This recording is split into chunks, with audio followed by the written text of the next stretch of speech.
Random drug testing in the military. What's the whole process like from getting called in to provide a urine sample to actually producing it?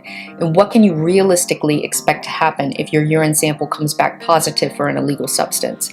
Stick around and I'll let you know. What's up, everybody? My name is Ashley Noel. Thank you for being here.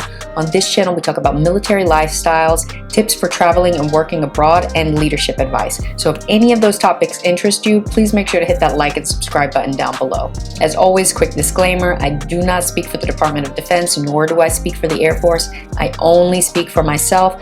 I am an attorney, but I am not your attorney, so nothing that I say on this channel should be construed as legal advice. If you are in the military and you're watching this and you're going through legal troubles, then you should reach out to your installation's Area Defense Council for help. Alright, so what does the process actually look like? First, you'll get a call from your command section ordering you to report to them. Then, when you get there, they'll hand you a paper order telling you to go provide your urine sample. You'll have to sign off on that paper order and also indicate the time that you received the order. And then you'll go to the place where you provide your urine sample. In the Air Force, we call this the DDRP office, Drug Demand and Reduction Program. So you'll report to them, but you have to report to them within a certain time from when you received the order, which is why you had to sign off on what time you actually received the order. When you get to the DDRP office, you'll take off your blouse, and for all of the non-military people out there, your blouse is just your jacket. You'll still have on your shirt.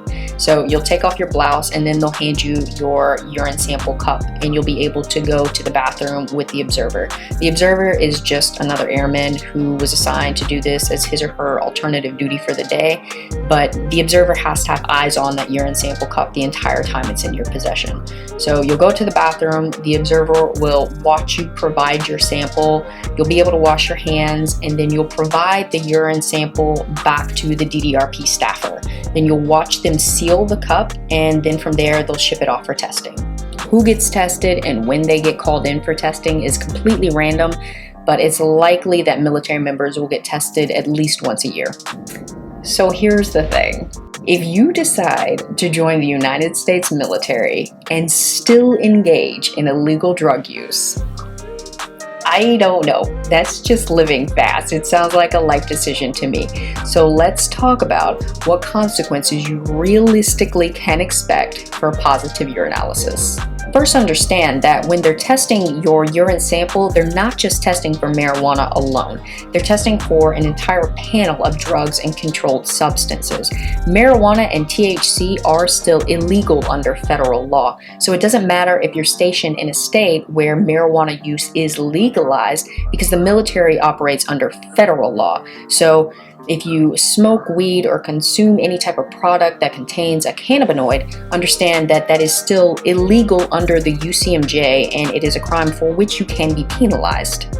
So what consequences can you realistically expect if you pop hot for illegal drugs in your system?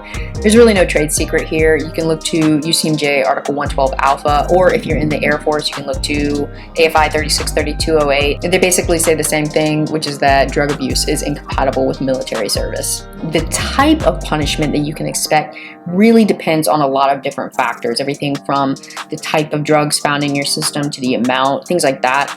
And every case has its own set of facts that gets considered. So some drug abuse cases may end up in a court-martial, everything from a special court-martial all the way up to a general court-martial. But a lot of wrongful drug use cases just end up as an administrative discharge action. I think that probably the very least that you should expect for wrongful drug abuse is going to be notification of administrative discharge action. But again, everything is going to be very fact specific. Since each case presents its own set of unique facts, your commander is going to review each case independently. So I'm not going to create any bright line rules and say 100% if you pop hot for an illegal substance in your system, you're absolutely getting kicked out. I'm not going to say that. But I will again refer to UCMJ Article 112 Alpha and AFI 363208 to stress that drug abuse is incompatible with military service. So please do think about that before you make that life decision to abuse drugs while you're in the military. Don't do drugs. Seriously, I'm not here to preach to you, but it's really not worth the consequences. If you like this video, if you learned something new, please make sure to hit that like and subscribe button down below. It does actually help the channel, and it lets me know that the information that I'm providing is actually useful to people. I post new videos every week, so if you have any questions about military life generally, or if you would like me to make a video on a specific topic, please make sure to leave that in the comment section below, and I'll do what I can. I do appreciate your time. Thank you again for being here, and I'll see you.